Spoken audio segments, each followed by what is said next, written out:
Hello students, hope all of you are fine and doing good.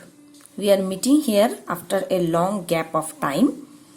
So today I am going to start the half-yearly syllabus for your geometry. Before going to the chapter in detail, let me show you what is the syllabus for half-yearly. In your half-yearly syllabus, you have these two chapters, that is triangles and its properties and practical geometry. Chapter number 14 and chapter number 12, I think so. So today we will start with triangle and its properties. Before going to in detail of this chapter, let us know some basic information about this. So let's have a look. As the name suggests, triangle and its properties means we will learn about triangle and various properties related to it. What is triangle? Our first question in our mind is, what is triangle? In class 6, we have learned about it. So again, please recapitulate it. Let's recapitulate it. A closed figure formed by joining three non-collinear points is called a triangle. Here is a new word, non-collinear, you are getting. Non-collinear means not in a straight line, is called a triangle. There are 6 types of triangle, 3 on the basis of sides and 3 on the basis of angles. This thing we have done in class 6. Now let's look what are its classification.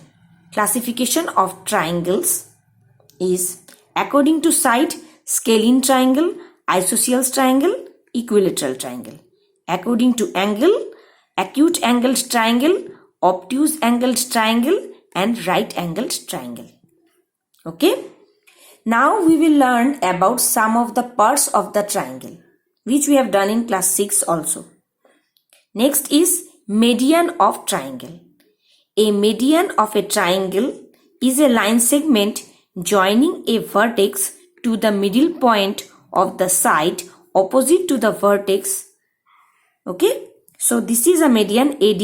This is A and D is the middle point of BC. So A and D we have joined. So AD is the median. Then comes what is altitude.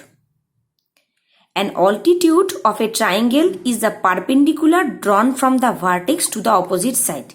From the vertex to the opposite side, the line which is being drawn making an angle 90 degree is called altitude of triangle. Here AD is the altitude. So these are the basic informations about triangle. Now let us see what we will learn in this chapter. While dealing with triangle, there are several properties. As the name suggests, triangle and its properties. So in this chapter, we will learn about the properties of triangle. While dealing with triangle, there are several properties associated with it. Altogether, there are 5 properties which we are going to learn in this chapter. So for the first exercise, we will go with property number 1. Property number 1 is named as angle sum property. Now what does this angle sum property states? It states that the sum of the 3 angles of a triangle is 180 degree. We all know in a triangle there are 3 angles. So sum of all those 3 angles will be equal to 180 degree. So let us prove this property. While proving, we need to draw a triangle first, because since each chapter related to triangle, so triangle is the basic thing of this chapter. So here I have drawn a triangle ABC and XY is a line. XY is a line which I have drawn through A and XY is parallel to BC. So here some of the properties of lines and angles also we will use. For this reason only the chapter lines and angles is done before this chapter. So now let's see what the proof says.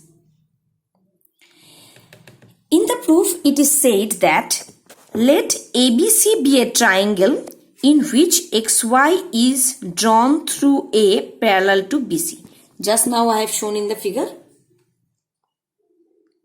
We need to prove that angle A plus angle B plus angle C equals to 180 degree. Okay, we need to prove this one. So, now we will start the proof. Here, XA and BC are parallel. Again, have a look. XA, this is XA and this is BC. They are parallel and AB is the transversal. AB is the transversal. Okay, so angle 4 and angle 2 will be equal. Angle 4 and angle 2 will be equal because they are alternate angle. Similarly, AY and BC is parallel and AC is the transversal. So, angle 5 and angle 3 again equal, they are alternate angle. So, let's see. Angle 4 and angle 2 are equal because they are alternate angle, and angle 5 and angle 3 are again equal because they are alternate angle. Up to this, hope it is clear. Now, let's see. In the figure, angle 4, angle 1 and angle 5 together forming the straight line. Okay.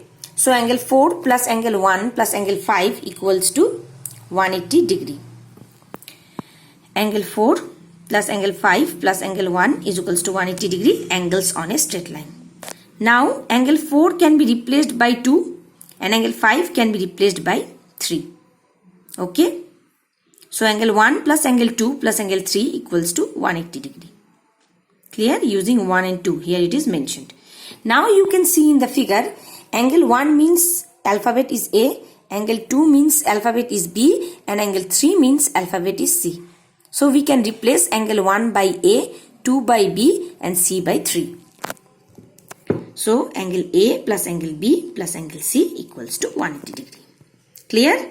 So, the sum of the three angles of a triangle is 180 degree. With this, we will go to the exercise 14a.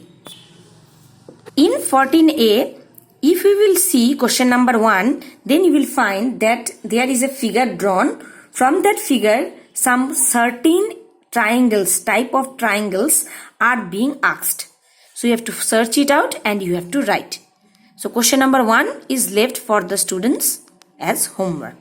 Now, let's see question number 2. In question number 2, the value of x are asked to find. Okay. So, see, using angle sum property, I have got the value of x. Now, for question number 2, phone number, we have to draw the figure. So, here we have drawn the figure and here x is outside the triangle. So, this inside angle I have considered as A. So, by using angle sum property, I can find the value of A. Then, A and x are linear pair and we can then find the value of x. Okay. So, figure will be like this. You have to draw the figure with the solution. Now, let's see the solution. You can see here, I have found the value of A first. Here, 50 plus 70 plus A equals to 180. I have got the value of A. Here it will be A. I have got the value of A as 60 degree. Okay. Then, using A and X as linear pair, I have got the value of X. So, before that, we can write a line. We can write here A plus X equals to 180. Okay, we can write A and X equals to 180 because they are linear pair. So, A value is 60. I have got the value of X. Okay. Now, for question number 3, there the missing angle is given. The third angle is missing. So, I have considered the third angle as X, and in the similar way, I have got the value of the unknown angle. For question number 4, there are word problems. Like lines and angles, we have done word problems. That type of word problems are here. Just you need to consider the angle and you need to apply the angle sum property. Okay. So up to 4 number, I think all the questions are clear. Now I am going to question number 5. Question number 5 is application based question. What it is told in the question? The sum of the, if each angle of a triangle is less than the sum of the other two, show that the triangle is acute angled triangle. So if ABC is a triangle, we have to show ABC is acute angled if angle A is less than B plus C. So let ABC be a triangle. According to question, angle A is less than B plus C. Now in the second step, we have added A on both sides. So A plus A become twice A and here A plus B plus C. A plus B plus C, we know it is 180 degree. So this 2 comes under it. After cancellation, I have got it as 90. So angle A is less than 90. Means angle A is acute. Similarly, we can prove that angle B and angle C are also less than 90. If all the 3 angles of a triangle are less than 90, then it is an acute angle. Okay. Question number 5, subdivision number B, no need. We will go directly to question number 6. So in question number 6, an expression is given. You have to find the value of ABC. So the given expression is 3A equals to 4B equals to 6C. First step is we need to find out the LCM of 3, 4 and 6, that is 12. Then we will divide this given expression by 12. Then we have got A by 4, B by 3, C by 2. Okay. Then we have considered the angles. Let A equals to 4x, B equals to 3x and C equals to 2x. By using the angle sum property, we have got the value of x as 20. Then resubstituting this value of x here again at A, B and C, we have got the values of A, B, C as 80, 60 and 40. In the next video, I will start with question number 7.